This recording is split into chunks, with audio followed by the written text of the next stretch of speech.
Assalamualaikum warahmatullahi wabarakatuh. Perkenalkan, nama saya Anissa dengan NIM 2311 86206031. Baiklah, tujuan saya membuat video ini itu adalah untuk menjawab pertanyaan-pertanyaan dari Bapak, di mana ada 3 pertanyaan. Saya akan menjawab pertanyaan nomor 1, di mana pertanyaannya adalah sebutkan dan jelaskan serta berikan contoh minimal 3 metode dan model pembelajaran menurut ahli. Nah, sebelum itu mari kita bahas apa sih yang dimaksud dengan model pembelajaran. Model pembelajaran merupakan sebuah kerangka konseptual yang luas. Di sini mencakup strategi, pendekatan, hingga metode pembelajaran. Nah, model ini memberikan gambaran umum tentang bagaimana proses pembelajaran berlangsung. Jadi yang kedua itu ada metode. Metode adalah langkah-langkah atau cara yang digunakan oleh seorang guru dalam membentuk pembelajaran. Baiklah, di sini saya mempunyai 3 model pembelajaran, di mana model pembelajaran yang pertama yaitu model pembelajaran kooperatif. Apa sih yang dimaksud dengan model pembelajaran kooperatif? Model pembelajaran kooperatif adalah model pembelajaran yang ditekankan secara berkelompok. Nah, di sini siswa bekerja sama dalam kelompok kecil untuk mencapai tujuan yang sama. Baiklah, kita masuk yang kedua yaitu model pembelajaran berbasis masalah atau problem basic learning. Nah, problem basic learning adalah model pembelajaran yang dimulai dari suatu masalah yang relevan dengan kehidupan siswa. Di sini, siswa bekerja sama untuk mencari solusi dari permasalahan tersebut. Baiklah, yang ketiga itu ada model pembelajaran inquiry. Model pembelajaran inquiry ini, di sini siswa ditekankan untuk mencari pengetahuan secara mandiri. Nah, di sini siswa dapat untuk bertanya, mencari jawaban, dan menarik kesimpulan. Baiklah, kita masuk ke dalam metode-metodenya. Yang pertama itu ada metode ceramah. Nah, metode ceramah adalah metode tradisional di mana guru menyampaikan materi secara lisan. Nah, ini cocok untuk menyampaikan informasi dasar atau konsep yang kompleks. Jadi, menurut saya, metode ceramah ini tidak cocok dilakukan di dalam proses pembelajaran, di mana di sana akan membuat suasana bosan. Jadi, siswa tidak akan mengerti apa yang kita sampaikan. Terus, metode yang kedua itu ada metode diskusi.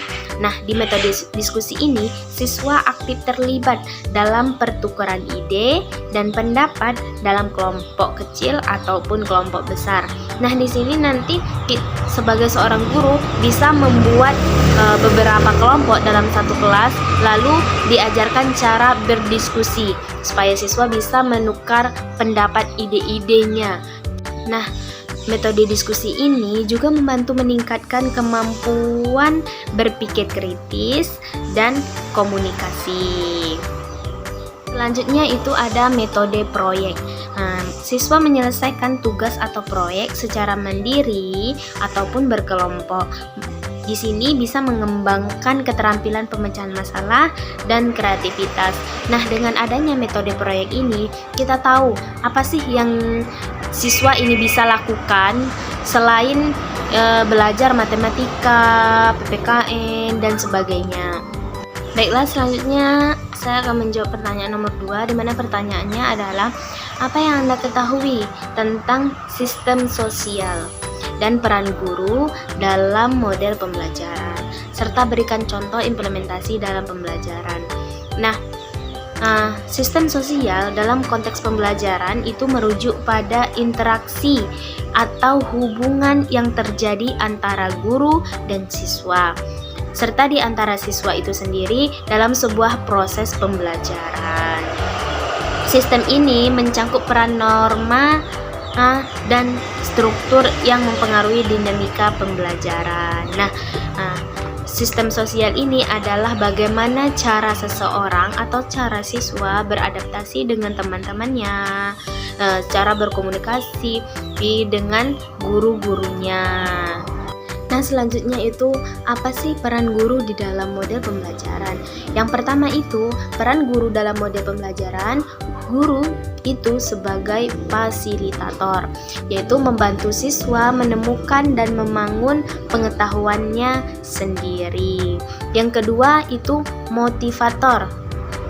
Guru bisa menumbuhkan minat dan semangat belajar siswa. Sebagai motivator, guru bisa menumbuhkan minat dan semangat bagi siswa. Yang ketiga itu adalah guru sebagai pemandu, di mana di sini guru bisa membimbing siswa dalam mencapai tujuan pembelajaran.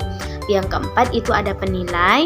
Guru ini bisa mengevaluasi perkembangan belajar siswa dengan menanyakan apa sih contoh dari mengevaluasi perkembangan siswa. Salah satu contohnya yaitu dengan memberi pertanyaan, misalnya ujian di akhir semester. Yang selanjutnya itu sebagai model, itu menunjukkan sikap dan perilaku yang diharapkan pada siswa. Nah, sebagai seorang guru, kita itu sebagai panutan, juga sebagai model.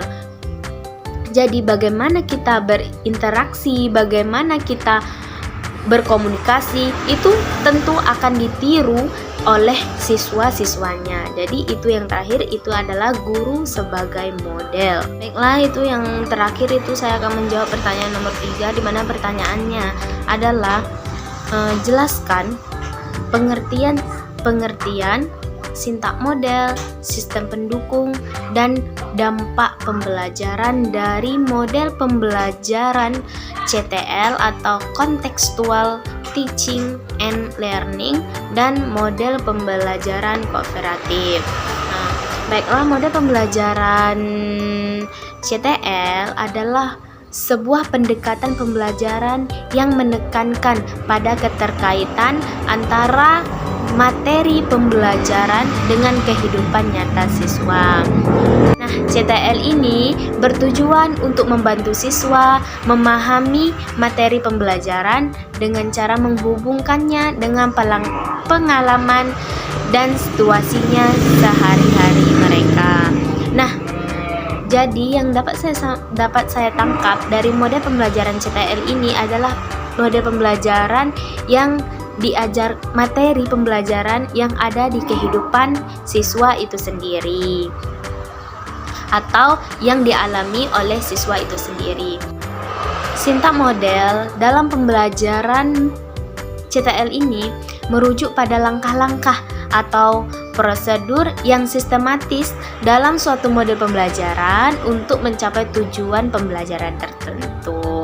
Dalam model pembelajaran CTL, sintak model ini dirancang untuk menghubungkan materi pembelajaran dengan kehidupan nyata. Ini saya mempunyai beberapa sintak model dalam model pembelajaran CTL, di mana yang pertama itu adalah konstruktivisme. Sintak model yang pertama ini itu siswa dapat membangun pengetahuan sendiri dari proses pengalaman atau dalam kehidupannya sehari-hari. Nah, yang kedua itu penemuan. Di sini siswa diajarkan untuk menemukan hal-hal yang baru. Ketiga itu ada bertanya. Guru memberi pertanyaan kepada siswa untuk merangsang pemikiran siswa dalam dapat menjawab dari pertanyaan-pertanyaan yang guru berikan. Selanjutnya itu adalah belajar, masyarakat belajar. Nah, di sini guru memberikan siswa beberapa kelompok. Nah, di dalam kelompok ini nanti siswa itu bisa bertukar ide, pendapat, dan bisa bertanya lebih luas kepada teman-temannya. Yang selanjutnya itu ada pemodelan. Di sini guru memberikan model atau contoh dalam mengerjakan soal, dan itu akan ditiru oleh siswa dalam menjawab pertanyaan-pertanyaan yang diberikan oleh gurunya tersebut. Selanjutnya itu ada refleksi. Nah, di sini siswa diminta untuk merefleksikan pengalaman belajar mereka, baik secara individu maupun secara berkelompok. Nah, yang selanjutnya itu ada penilaian otentik. Nah, penilaian otentik ini dilakukan melalui beberapa cara yang relevan atau yang efektif dalam konteks pembelajaran, seperti proyek, presentasi, atau portofolio. Selanjutnya itu ada sistem pendukung di dalam mode pembelajaran CTL. Yang pertama itu adalah struktur kelompok yang efektif. Yang kedua, tujuan pembelajaran yang jelas. Yang ketiga, materi pembelajaran yang menarik. Yang keempat itu ada sumber belajar yang cukup. Yang kelima, guru sebagai fasilitator. Yang keenam, suasana belajar yang kondusif. Dan yang terakhir itu ada evaluasi yang berkelanjutan. Baiklah, selanjutnya itu ada dampak dari pembelajaran. Nah, dampak yang pertama itu adalah peningkatan motivasi belajar. Di sini dari dampak ini siswa akan meningkatkan motivasi belajar siswa tersebut. Yang kedua, itu ada peningkatan pemahaman konsep.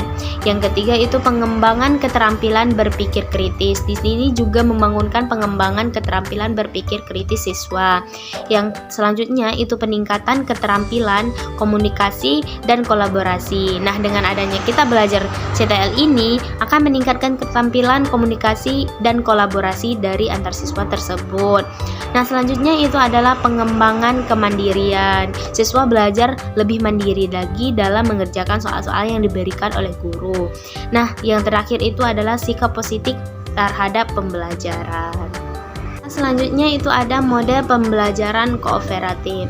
Nah, pengertian dari model pembelajaran kooperatif adalah suatu pendekatan pembelajaran di mana siswa bekerja sama dengan kelompok kecil maupun kelompok besar untuk mencapai tujuan pembelajaran bersama.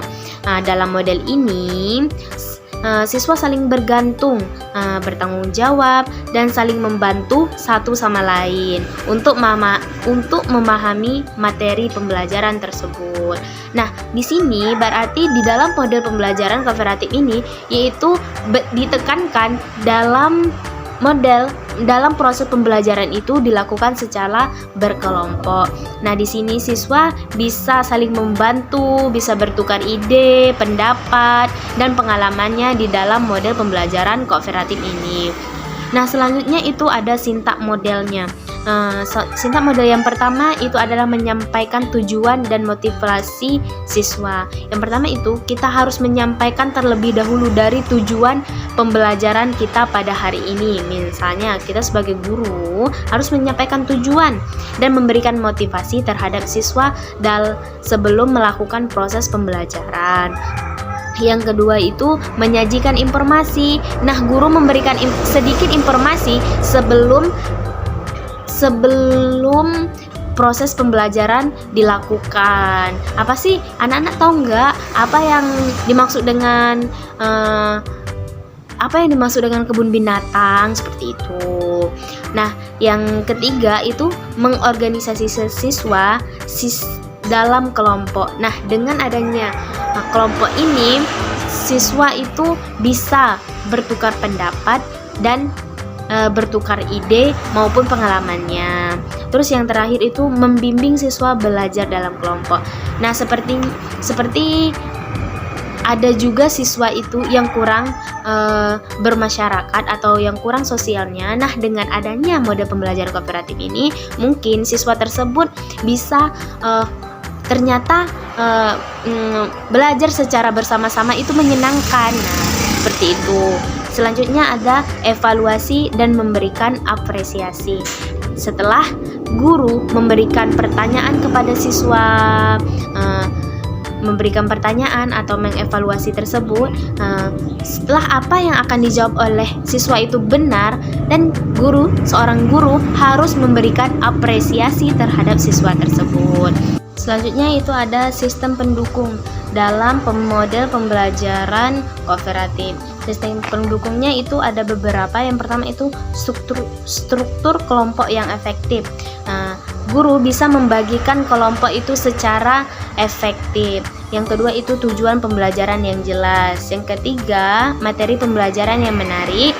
Yang keempat itu sumber belajar yang cukup. Yang kelima, guru sebagai fasilitator. Dan keenam, suasana belajar yang kondusif. Dan yang terakhir itu ada evaluasi yang berkelanjutan. Nah, selanjutnya itu ada dampak pembelajaran di dalam model pembelajaran kooperatif. Di mana dampak yang pertama itu dapat meningkatkan peningkatan belajar, prestasi belajar siswa. Nah, di dalam model pembelajaran kooperatif ini, siswa melalui kerjasama, siswa saling membantu memahami materi yang sulit. Nah, dengan adanya model pembelajaran kooperatif ini, siswa itu bisa meningkatkan prestasi belajar. Yang kedua itu ada pengembangan keterampilan sosial. Nah, yang saya katakan tadi, di mana siswa yang biasanya tidak bisa beradaptasi atau sosial, berhubungan sosial, di sini bisa membangkitkan. Nah, kita juga bisa mengetahui apa sih masalah dari siswa tersebut sehingga tidak mau beradaptasi atau bersosial. Nah, selanjutnya itu ada meningkatkan motivasi belajar. Nah, dengan adanya model pembelajaran kooperatif ini, siswa itu bisa bertanya kepada teman-temannya atau kepada guru. Nah, itu bisa meningkatkan motivasi belajar. Selanjutnya itu menumbuhkan rasa percaya diri. Terus meningkatkan keterampilan berpikir kritis. Dan yang terakhir itu ada membentuk karakter yang positif. Mungkin hanya itulah yang dapat saya sampaikan. Kurang dan lebihnya saya mohon maaf. Saya tutup dengan wassalamualaikum warahmatullahi wabarakatuh.